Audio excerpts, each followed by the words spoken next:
The Way of Shadows by Brent Weeks, Chapter 55. Sergeant Bamran Gamble drew the Alitarian longbow with the broad muscles of his back. It didn't matter if you were as strong as an ox, you couldn't draw an Alitarian longbow with your arms. This bow was thick yew, 7 feet long, unstrung, and you could punch through armor at 200 paces. He'd heard of men hitting a 4-foot target at over 500 paces, but thank the god, he didn't need to do that. He stood on the roof of the guardhouse in the castle yard. They'd been barricaded in by a traitor, but the coward had either not had the stomach or not had the torch to set fire to the guardhouse with them inside it. Gamble's men had knocked a hole in the roof and lifted him out. The witch's first bolt had flown high past the sergeant's head before he'd even strung his bow. The witch was the only maester in the yard, stationed to keep an eye on things, evidently. From Gamble's perch he could see that more troops were streaming over the East Kingsbridge Bridge now. But he had eyes only for the witch. It was a woman, her hair red, skin pale. She was breathing heavily, as if the last bolt had taken something out of her, but she was already pulling herself together, chanting, the black fur on her arms straining. If he missed, he wouldn't get a second shot. The witch would aim this shot low, and it would set fire to the thatch roof of the guardhouse. More than 40 of Sergeant Gamble's men would die. His back flexed, and the broad head slid back. 3 fingers slid toward his face. The gut string touched his lips. There was no aiming. It was purely instinctive. A ball of fire ignited between the witch's palms. The broadhead jumped right through the flame, and the power that would have carried the arrow through armor had no trouble piercing ethereal flame or a young woman's sternum. She was blasted off her feet as if tied to a horse at full gallop. The arrow pinned her body to the great door behind her. Sergeant Gamble wasn't conscious of having drawn another arrow. If he'd had a choice, he would have chosen to get off the roof and let his men out. But suddenly battle was singing in his veins. After 17 years as a soldier, he was fighting for the first time. The arrow touched his lips and leapt away. This one hit another witch leading a file of Highlanders across the bridge. It was a brilliant shot, one of the best of Gamble's entire life. It flew between 3 rows of running soldiers and hit a witch in the armpit as she pumped her arms while running. It blew her sideways off the edge of the bridge. She tumbled, limp, into the waters of the Plith. The Highlanders didn't even slow. That was when Sergeant Gamble knew they were in trouble. 2 archers and a witch peeled off from the group and began looking for him, but all the other men proceeded across the bridge. As the archers drew their arrows, the witch touched each, and fire attached to each arrowhead. Gamble slid down the roof and dropped into the yard as 2 burning arrows sank into the thatch. The fire spread unnaturally fast. By the time he unbarred the door, there was already smoke pouring out of the inside of the barracks. "What do we do, sir?" one of the men asked as they crowded around him. "They can't take us all at once, so they're trying to separate us. I guess there's 2, maybe 300 of them. We got to get to the lower barracks. There would be 200 men there. That would even the odds, at least. Not that Sergeant Gamble thought that even numbers would even anything. Not against Caledonian Highlanders and witches. "To hell with that," a young guard said. "I'm not dying for Niner. We still got East Kingsbridge. I'm out of here." "You head for that bridge, Jules, and it's the last thing you'll do," Sergeant Gamble said. "This is what they pay us for. Anything less than our duty is betrayal. Just like Conyers locking us in the barracks to die." "They don't pay us shit. We knew what they paid when we signed up." "You do what you gotta do, sir." Jules sheathed his sword and turned confidently. He started jogging for the bridge. Every man of his 39 was looking at Sergeant Gamble. He drew, whispered a prayer for 2 souls as a string touched his lips, and sent an arrow through the back of Jules's neck. "Wow, I'm turning into a regular war hero, aren't I? Skilled at killing women and my own men." "We're going to fight," he said. "Any questions?" Kyler sprinted through the servants' quarters unseen. Still no soldiers had come running. Things had to be bad somewhere for the soldiers not to even organize a resistance. Abruptly, he was on a fight. At least 1 detachment of Highlanders must have come in another way, because 20 of them were busy slaughtering twice as many Cenarian soldiers. The Cenarians were on the verge of breaking, even as their sergeant was bellowing orders at them. The sight of the man's face stopped Kyler. He knew that sergeant. It was Gamble, the guard who'd come into the North Tower the day of Kyler's first kill. Kyler joined the fray and killed Caledonians as easily as a scythe cuts wheat. It was simple labor. There was no joy in killing men who could barely see him. At first, no one noticed him. He was a smear of darkness deep in the bowels of a castle constructed of dark stone and lit with flickering torches. Then he saved Gamble's life, beheading 1 Caledonian and eviscerating another as they cornered the officer. Kyler didn't even slow. He was a whirlwind. He was the first face of the night angels. He was vengeance. Killing was no longer an activity, it was a state of being. Kyler became killing. If every drop of guilty blood he spilled might blot out a drop of innocent blood, he would be clean tonight. The feeling of mail parting, of leather parting, of flesh parting, along the icy judgment that was retribution, was the best feeling in the world. Kyler was lost in a madness, a kind of bizarre meditation, spinning, thrusting, lunging, cleaving, piercing, battering, smashing, ruining faces, snuffing futures. It passed all too quickly, for in what couldn't have been more than half a minute, every last Caledonian was dead. None was even dying. The killing wrath was nothing if not thorough. The effect on the Cenarians was monumental. These sheep in guards' armor stood, gaping at the ragged darkness that was Kyler. Their weapons weren't even raised. They didn't even stand in ready positions. They just marveled at Death's avatar among them. "The Night Angel fights for you," he said. He'd already paused too long. Logan could be dying right now. He ran deeper into the castle. All the doors were closed and the halls were eerily quiet. He could only assume that the servants were huddling in their rooms or already fleeing. The pounding of many footsteps, keeping time, brought him up short. Kyler sank into a shadowed doorway near a corner. He might be safe from the eyes of men, but there were things more dangerous than men in the castle tonight. "There must be a good 200 of their soldiers trapped downstairs," one of the officers was saying to a man whose narrow build gave him away as a witch, even though he wore armor and a sword. "It'll hold for maybe 15 minutes, sir." "And the nobles in the garden?" the witch demanded. His answer was lost in the tramp of the Highlanders' feet as they wound past Kyler and into the distance. So the nobles were trapped in the garden. Kyler had never been to the garden before, indeed had avoided the castle as much as possible. But he'd seen paintings of the garden, and if the artist hadn't taken too much license, Kyler supposed he could find it. He guessed that was as good a place as any to look for Logan and Durzo. As he wound deeper into the castle toward the garden, men began to clutter the halls, their blood slickening the floors. Kyler didn't even slow as he ran past. The dead were mostly nobles' guards. Poor bastards. Kyler didn't have much sympathy for men who took up the profession of arms and then didn't train themselves, but these men had been massacred. Well over 40 guards were dead and dying, kicking and frothing in pain. Kyler only saw 8 Highlanders dead. Following the blood and the corpses led Kyler to double doors of walnut, barred from the outside. He lifted the bar and eased the door open. "What in the hell?" a gruff voice with a Caledonian accent said. Retreating from the crack to stand behind yet another picture of Niner, standing in a heroic pose, Kyler saw several Highlanders guarding a room full of nobles. There were men, women, and even a few children in the group. They were disheveled and frightened. Some were crying, some were throwing up, poisoned. Footsteps tapped across the floor from behind Kyler's line of sight, and the Highlanders he could see readied their weapons. The point of a halberd hooked the corner of the door and pulled it open, revealing a squat Caledonian officer as thick as he was tall. The officer pulled the other door open with a halberd, then he beckoned and 2 men jumped into the hall, back to back, swords raised. They looked right at the statue, right at Kyler, who pressed himself against the statue's back, putting his arms behind his arms, his legs behind its legs. "Nothing, sir," one said. Inside the garden, which wasn't nearly as grand as it looked in the paintings, were 10 guards and 40 or 50 nobles, none of them armed. Mercifully, the Highlanders had no witches with them. Kyler assumed witches were too valuable to be wasted guarding prisoners. The nobles included some of the highest in the land. Kyler recognized more than a few of the king's ministers. That they were all here meant that Roth believed he would take over the castle quickly, and he wanted to be able to personally decide whom to kill and whom to add to his own government. The men and women looked dazed. They didn't seem to believe what had happened to them. It was beyond their comprehension that their world could turn so completely upside down so quickly. Many were obviously ill. Some were torn and bloodied, but others were absolutely untouched. Some ladies whose hair was still perfectly coiffed wept, while others bearing gashes and torn skirts seemed poised and calm. Behind Kyler, a soldier said, "Bleedin' mercy, Cap! It didn't just unbar itself. We're here to guard this room, and we stay here. But we don't know what's out there." "Sir?"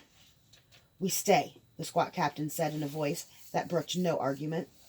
Kyler almost felt bad for the young Highlander. The young man's instincts were right. One day he'd have been a good officer. But that didn't stop Kyler from dropping the shadows a pace away from him. He told himself he wasn't becoming visible to be fair. He'd need his strength later. The young Caledonian's sword had barely cleared its scabbard when Kyler disemboweled him. Then he danced past the man, throwing a knife with his left hand, parting hardened leather armor and ribs with an upward cut, and guiding a sword hand past his side and the sword into another soldier's body in a smooth motion. Kyler jerked his head forward into a Highlander's face and spun with the man quickly. The man's back absorbed the captain's halberd with a meaty crunch. Kyler dropped under his slash and stabbed up into Highlander's groin with his wazaki. On his back, he knocked the man backwards with a kick and used the force of the kick to spring to his feet. 6 men were dead or down. 4 remained. The first was impetuous. He charged with a yell, something about Kyler killing his brother. A parry and a riposte, and the brother joined brother. The last 3 moved forward together. A quick cut deprived one of sword and sword hand, and the next crossed swords with Kyler 5 times before he didn't dodge back far enough and fell eyeless from the slash across his face. Kyler jumped over the sweeping halberd and turned to face the officer. He reversed his grip on his sword and stabbed behind him, impaling the one-armed soldier. The officer dropped the halberd and drew a rapier. Kyler smiled at the extremes of the man's weapon choices and then looked over the officer's shoulder. The man started to turn, frowned, and didn't look back. A pretty noblewoman smashed the back of his head in with a planter. Flowers and soil flew everywhere, but the planter itself didn't so much as crack. "Thank you for saving us," she panted. "But damn you for looking at me. You could have gotten me killed." She was one of the women whose hair and makeup hadn't been the least disturbed by whatever violence had brought her here. She looked completely unruffled by having just crushed a man's skull. She merely brushed dirt from her dress and checked to see if she'd dragged it through any blood. Kyler was surprised that she hadn't spilled out of her low-cut dress when she ran. He recognized her.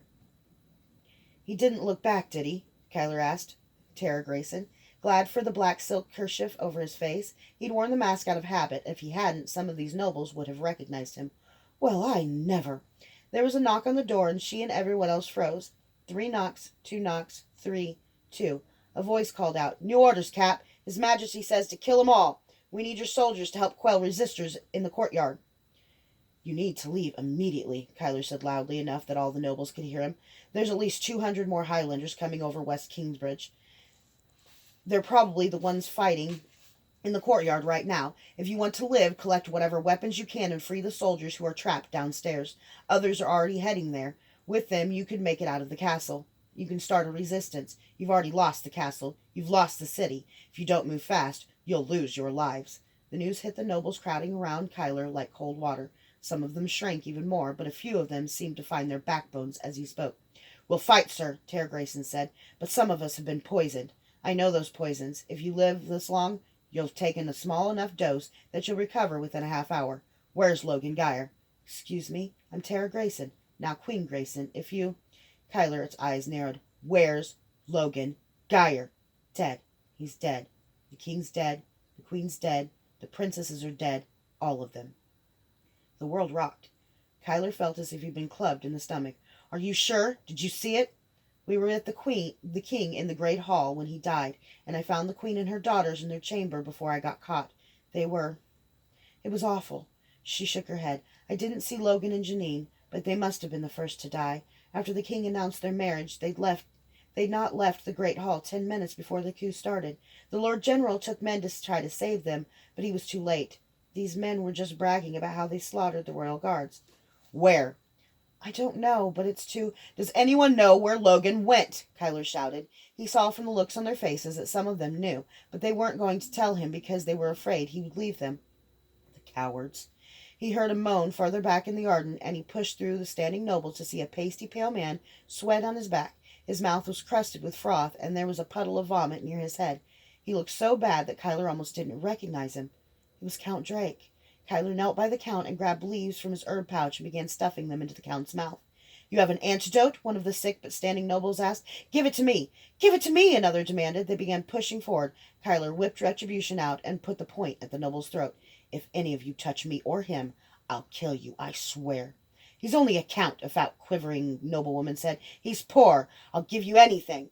The hard, vengeful part of Kyler wanted to withdraw the antidote just to repay their meanness, their pettiness. Instead, he grabbed the bag of antidote and tossed it to Tara Grayson. "Give it to those who need it most. It won't save anyone who's already unconscious, and anyone still standing doesn't need it." Her mouth opened at being so frankly commanded, but she obeyed. Time was slipping through Kyler's fingers. He was here. He was in the castle, but he had no idea where in the castle he needed to be. He looked down at the Count, wondering if he was too late to save him. The Count stirred. His eyes opened, slowly focused. He was going to make it. "North Tower," he said. "That's where Logan went?" The Count nodded and then lay back, exhausted. "It's too late for them," Tara Grayson said. "Fight with us. I'll give you lands, titles, a pardon." But heedless of the noble's gasps, Kyler wrapped himself in shadows and ran. Roth's men pounded up the stairs and kicked open the door to the bedchamber. Roth and Neftata followed as the 11 men pressed into the room amid grunts and cries. Even though the double doors were wide enough for 3 abreast, with 4 ranks of men in front of them, Roth couldn't see what was happening, except to know that it wasn't good. There was a sound of flesh hitting flesh, the sound of a sword cutting through mail, the sound of a skull busting like a melon. Beside him, Neftata had extended his ver-marked arms. He muttered, and a quarter of the ver wriggled. An eerily silent concussion blew men in every direction. Even Roth's men were blasted off their feet. The 3 directly in front of him hurled backwards, but as Roth braced for the impact, they smacked against an invisible barrier Neff had erected to protect him. Neff spoke again, and the room filled with light. Roth stepped inside with Neff as everyone recovered. Logan tried to jump to his feet too, but his limbs were anchored to the floor as if by a great weight. He was naked and furious. Roth sheathed his sword as 8 of his men collected their scattered weapons. 6 men lay on the floor, all bleeding from deep wounds. 3 of them were dead. 3 would be soon. Apparently Logan Geyer was no slouch with a sword. On the bed, wearing a hiked-up translucent nightgown, lay the princess. She was thrashing, terrified, but she couldn't cover herself. Neff had immobilized her too. Roth sat down on the bed next to the girl and let his eyes roam over her nubile body. He licked a finger, put it at the base of her neck, and traced it down her body. "I hope I'm not interrupting anything," he said. Jeanine Gunder's eyes flashed. She was blushing from his casual perusal, but she was furious too. Roth put a finger to her lips and shushed her before she could say anything. "I just came to congratulate you on your recent nuptials, my dove," he said. "How is everything? Are you satisfied with the wealth of your husband's endowments?" he asked. He looked over at the naked Logan and scowled. "Well, I suppose you are. And my dear Duke Geyer—" "Stand him up," Roth ordered. "Or should I say Prince Geyer? Don't lose heart. I've seen her mother naked, and in time she'll—" Logan lunged forward, but his bonds held. One of the men hit him across the face. Roth continued as if there had been no interruption. He clucked his tongue. "In time, there's the rub. In time, the princess might grow into these rather admirable breasts and hips." He smiled at her and pinched a cheek. Roth stood, and Neff's magic lifted Jeanine from the bed to stand, trembling, next to her husband. "But you don't have time. I hope you've enjoyed your marriage, and Logan, friend, I hope you've not been wasting your time with foreplay, because your marriage is over." The moment he drew out, there was nothing Roth loved so much as watching bewilderment turn to dread, turn to despair. "Who are you?" Logan asked, his eyes betraying no fear. "I'm Roth. I'm the man who ordered your brother's death, Jeanine." Ignoring Logan, Roth watched the words break over the girl like a wave. But he didn't stop, didn't let her voice a denial. "I'm Roth, the Shinga of the Sakage. I'm the man who ordered your father's death, Jeanine. Not 10 minutes ago I watched his head roll off the high table. I'm Prince Roth Ursel of Calidor. I'm the man who ordered your sister's and your mother's deaths, Jeanine. If you listen, you might hear their cries." He put a finger to her ear and an attentive look on his face, mocking. "You two are all that's left between me and Cenarian's crown. And I'm going to take that crown. I'm afraid I'm going to have to kill you. Do you want to choose which of you dies first?" With each revelation, he watched her eyes, fed hungrily on her dying hope, gorged himself on her ripening despair. Roth drew a knife and turned her so she faced Logan. Logan cried out wordlessly, but Neff had gagged him. He bucked and strained against the bonds, his muscles taut, swelling huge, but escaping Neff's magic was impossible. He could soon tear stars from the heavens. "My lord," a soldier called from the hall, "one of the barges has been destroyed. The Meisters need your help to quell the resistance." Watching the hope bloom in the young girl's eyes gave Roth a shiver of excitement. "Resistance," he said. "Maybe they'll save you. But wait, your hero is already here. Logan, are you going to just stand there? Aren't you going to save her?" The muscles in Logan's arms and legs bulged, and the magical bonds shifted and thinned until Neff spoke again and they redoubled. The prince couldn't move. I guess not, Roth said, turning back to Jeanine. But you're the princess. Surely the royal guard will come. Why, I bet even now the Lord General is leading men here to rescue you. He brushed his hair back over a mangled ear. But I killed Aegon and all the royal guards. There are no more heroes. No one can save you, Jeanine. Roth stepped behind Jeanine and trailed his free hand up her slender stomach. He ripped her nightgown open, tore it off, and cupped a breast in his hand. As a tear rolled from her eye, he bent and kissed her neck like a lover, his eyes locked on Logan's, mocking. Then, where he kissed her, he cut her throat. Roth gave her a shove, and Jeanine stumbled into Logan's arms, the right side of her neck a fountain of blood. Neff loosed Logan's bonds enough that he could hold the girl, but not enough to reach up to try and stop the bleeding. Logan's eyes were wells of horror and pity, a sound like beatific music to Roth's ears. The sound of a soul at its utmost limit of suffering escaped Logan's lips. He held the small, gasping girl to his chest. Roth devoured his horror, trying to lock this memory into his mind, knowing he would need this on the long, dark nights. But then Logan pulled back, turned so Roth couldn't see his face, and looked into Jeanine's face. I'm here, Jenny, Logan said, holding the girl's eyes with his own. I'm not going to leave you. The gentleness in his voice infuriated Roth. It was as if Roth didn't matter anymore. With his soothing voice, Logan was pulling Jeanine and himself out of this world of darkness, walling them off somewhere Roth couldn't get. As Jeanine stared into Logan's eyes, Roth could see her relax, not into death, but from despair. You really would have loved me, wouldn't you? She'd said. Roth knew he should have cut deeper, should have slashed her windpipe and not just a single artery. He struck Logan across the face, but his blow might have been the buzzing of a gnat for all it did. The big man didn't even lose eye contact with the princess. Jenny, Jenny, he said quietly, I already love you. I'll be with you soon. You're dying, Roth shouted, not a pace away, but he might have been a summer breeze. Jeanine's knees trembled, and Logan pulled her back into his embrace, closing his eyes and whispering in her ear as her life bled out across his chest. My lord, they need you now, the messenger said more urgently. Logan didn't even look at Roth as Jeanine shuddered against his chest. He just kept whispering assurances. She sucked in 3 more labored breaths and then sighed her life out in Logan's arms. Her eyes fluttered close. Neff released the bonds, holding her slowly, and she crumpled to the floor. No, no, Roth yelled. She wasn't even afraid. He'd done everything right, and she wasn't even afraid to die. Who wasn't afraid to die? It wasn't right. It wasn't fair. He slapped Logan once and again and again and again. You won't die so easily, Logan Geyer, Roth snarled. He turned to his men. The muscle in his jaw twitched. Take him to the maw and give him to the sodomites. My lord, the messenger said, rushing into the room. You must! Roth grabbed a handful of the messenger's hair.